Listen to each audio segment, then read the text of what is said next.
मैले खल्तीबाट चुरुटको बट्टा झिकेर उसलाई दिएँ। उसले निसङ्कोच एउटा झिकी सल्काइसकेपछि मैले सोधेँ, भवरा बस्नै नपाएपछि यो फुलको के अर्थ? पछिबाट लाज लाग्यो, कस्तो सस्तो कुरा सोधेछु। त्यसै त सिपाएँ, तर उसले मेरो कुरालाई त्यति सस्तोसँग लिएन। चुरोटको धुवा फुरुरु छोड्दै उसले भने, फुल बिग्रदैन, सुरक्षा पाउँछ।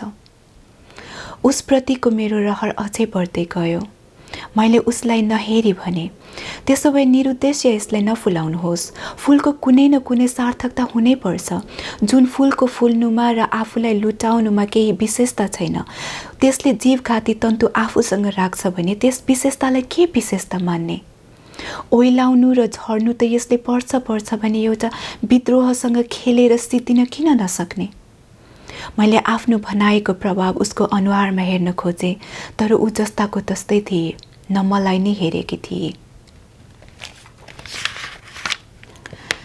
त्यसपछि फुलको आँखा हटाएर मलाई हेर्दै भने, फुलबाट तपाईँ कति चाँडै जीवनको थोत्रो दर्शनतिर भाग्नुभयो।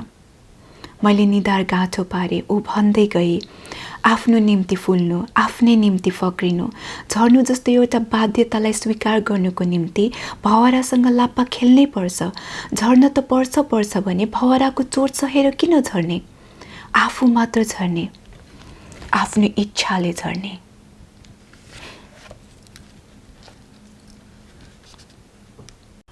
I must have been 15 or 16 when I first read Sirish Ko Phool, and I can swear the 65 pages novel is not unbeknownst to most of us. Even decades after, the novel still sits on my bookcase. No, it's not filled with dust.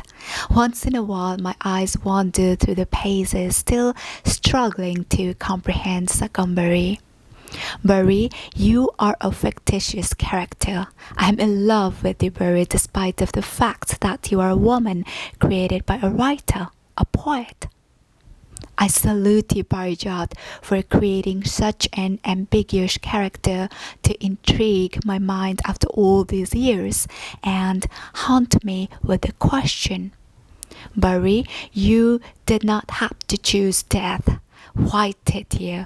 What was going on in your head that peacefully rests in your neck? I understand Burry completely, and yet I do not. I had to live with this paradox for the rest of my life. Burry, that's how my life is going to be. You slowly died because of one fatal kiss from a pervert lover. Suyogbear, who probably lives the rest of his life struggling with the memories every single day, does not win my empathy at all. I despise him, not only because he's the sole reason for the demise of my Burry, but also because of his view towards women, that women are men's hunger for sexual pleasure. Perverts like him still wander the alleys, and I feel repulsed by the shadows. And he claims to love Burry. Oh, my pure, cynical, candid, rebellious, brazen, atheist Burry.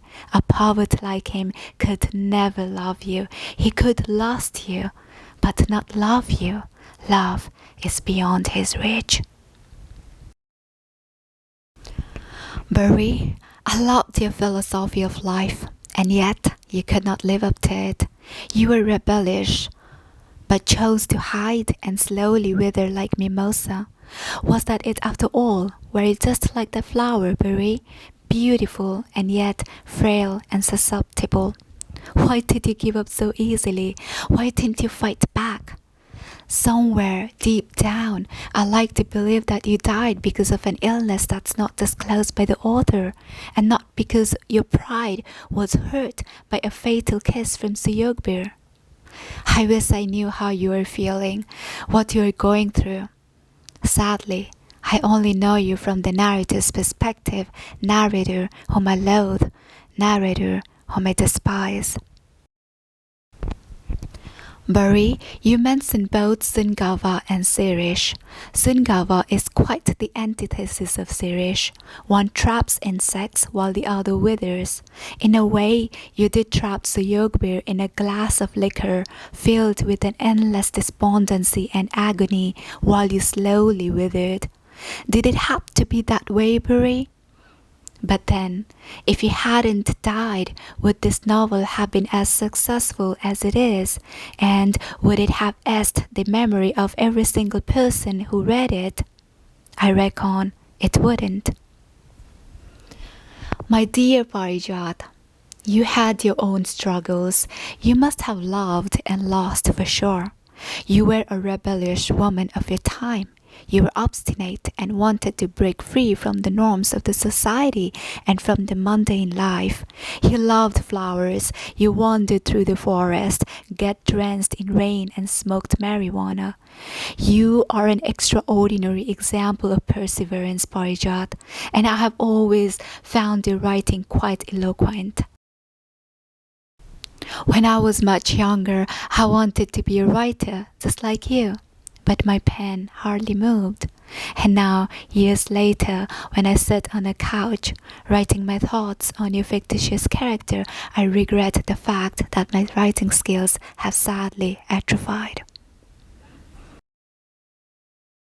I'm also faced with a conundrum regarding the relationship between Shivaraj and Buri. Although they are being portrayed as a brother and sister, why does Shivaraj carry Buri's picture? I cannot comprehend or fathom this relationship, Parijat. Could it be that Shankalamichani is being portrayed as Shivaraj and you as Buri? The sole reason that I can think of this is in the preface, Shankalamichani says something like this. I love Parijat more than a sister, maybe like a lover with whom soul intercourse is possible so that sex is immaterial. If I could possibly imagine orgasm without having sex, then that's my definition of love bestowed upon her. Forgive my wild and carefree thoughts. Maybe Shivaraj just adores Buri. It could be as simple as that. Another question that haunts me is, does Buri reside in you somewhere? For I sometimes see Buri in you or you in Buri as if they are inseparable. Maybe it's an absurd thought racing in me, but both of you were physically weak, rebellious, defied to live as per these social norms, and both of you smoked. And would it be completely wrong for me to say that your finest novel emanates from your darkest monochrome life? I can construe the characters and the novel in different ways, but they would never satisfy me. I desperately need to hear it from Parijat herself, which, again, is impossible. Sometimes I wish I was born during her era so that I could be face to face with the writer and ask her all these questions that have been haunting me for years. I never thought that I would be so obsessed with a fictitious character.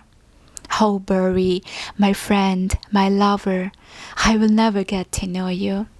I'll have to live with this brutal truth for the rest of my life, like Suyogbir. The difference is that while my love is pure, his is not.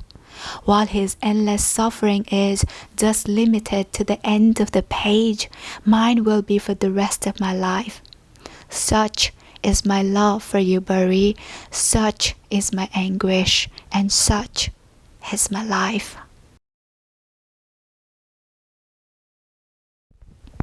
गिलासभित्र दुईटा गहिरा काला आँखाहरू देख्छु, एउटा मुडुली टाउको देख्छु, पिइदिन्छु र सन्तुष्ट हुन्छु। मेरा आफ्ना कौलाहरू निकोटिनले पहेलिसकेका छन्, ती सधैँ म हेरिरहन्छु र सन्तुष्ट हुन्छु। बढीको अस्तित्व छैन र सम्झन्छु, यहाँ प्रेमको पनि अस्तित्व छैन। एउटा निस्सा संसारभित्र म बाँचिरहेको छु र सधैँ स्वीकार गर्छु, म एउटा महाशून्यभित्र बाँचिरहेको छु।